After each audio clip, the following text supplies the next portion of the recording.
as long as the lemon trees grow. Chapter 10. No, says, and acid pools in my stomach. No exceptions. We're standing in the main hallway again and my hands are sticky with the blood of the woman I helped 20 minutes ago. The wound she had sustained to her head burst open, the stitches not holding tight, and she went faint with blood loss. All the while I was mending the wound, I was preparing what I would say to him, but he cut me off as soon as I opened my mouth. I don't do charity, Salama, he says, eyes hard. Everyone who wants my services has problems. You're not the only one. I've had a father with 3 children and an ill wife ask. I said no to him and I'll say no to you as well. My jaw clenches and I dig my nails into my palms. I hate him and the way he's profiting from our terror. I know I can use Layla's gold to bargain with him, but my tongue is heavy with pride. I've finally made the horrible decision to leave my patients behind and honor Hamza's wishes, only to be stopped by Am's greed. He bites at a nail. Nothing to say? I have to tread carefully. Layla and I cannot survive on pride alone. If I offend him, he might not get me a boat even if I offer him all the gold in the world. Just to spite me. I'll find a way to get you the money, I say in a forced polite voice. But I ask you to reconsider. Layla and I are young and we don't speak German. We've never left Syria. You and I are kin. We're Syrians. Doesn't say anything, but there's a different shimmer behind his eyes. He looks as if he's impressed with me. Finally he grunts. If only we could all live on chivalry.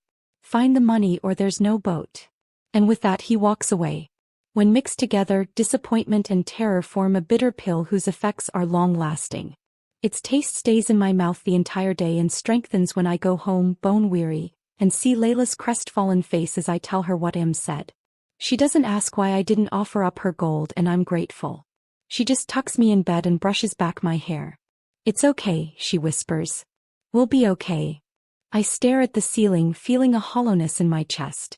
Like my heart doesn't exist there anymore and I'm surviving on whatever fragments latch to my ribs. As soon as I allowed myself to think about leaving, seedlings of hope grew in my brain, taking over my imagination. Not a mite life, but a real life with Layla and an apartment in Germany. It's cramped, but that's okay. We heal and fill it with laughter and baby Salama's drawings. And one day I find the will to pen the magical stories I have long buried deep in my mind.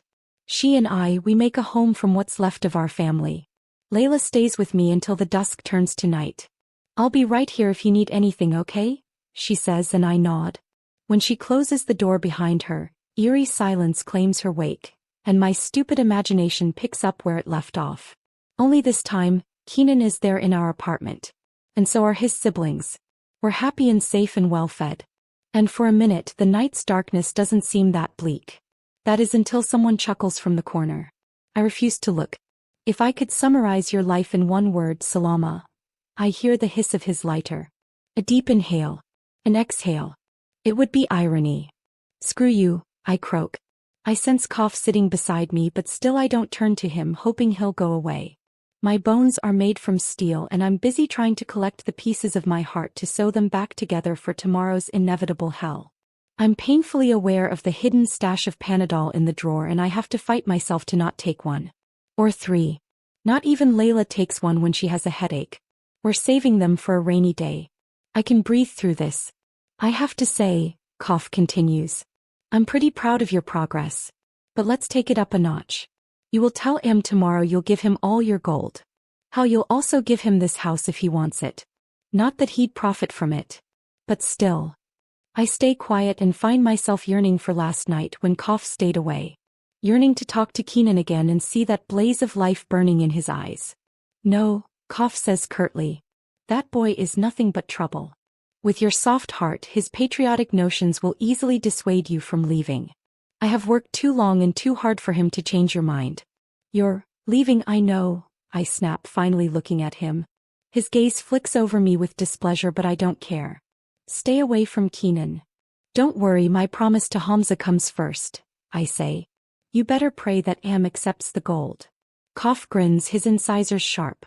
Oh, I trust you'll do everything you can to convince him. He flexes his fingers, the cigarette dancing from one digit to the other, and the shadows on the walls and ceiling begin to change form. Gaping mouths and hollow eyes stare at me. Pained shrieks follow soon after, so I clamp my hands over my ears and squeeze my eyes shut. You do know what Hamza would say, don't you? Kaf's voice cuts. How he'd want you to leave. How he'd beg you. Salama, Hamza's voice murmurs in my ears. It sounds bruised. Salama, you promised, remember? You would save Layla. And yourself. You'd make up for letting Mama die. You wouldn't go back on your word, right?